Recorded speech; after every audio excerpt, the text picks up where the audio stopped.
A l'ombra de la santa muntanya de Montserrat reposen els pobles de la Passió. Any per any, en tots els diumenges i festes de la Quaresma, es representa aquí la vida, passió i mort de Nostre Senyor Jesucrist. El drama sacre comença de bon matí i no fineix fins al capvespre amb un descans al migdia. El pietós costum tradicional, que dura ja 3 segles, ha fet famosa l'encontrada i ha impregnat aquests camps, aquests carrers i aquestes places amb un suau vernís de prestigi espiritual.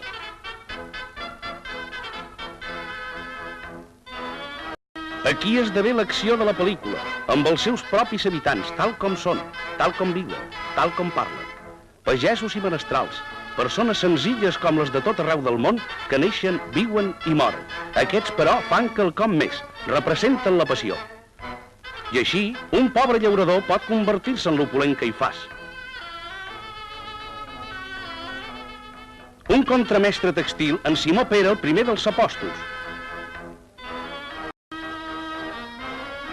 Un terrissaire de mans endurides i tendre cor en l'aristocràtic procurador de l'imperi romà Ponci Pilat. Una enfeinada venedora en la samaritana de l'Evangeli. I fins un humil escrivent aconsegueix amb la gràcia de Déu personificar el propi Jesús.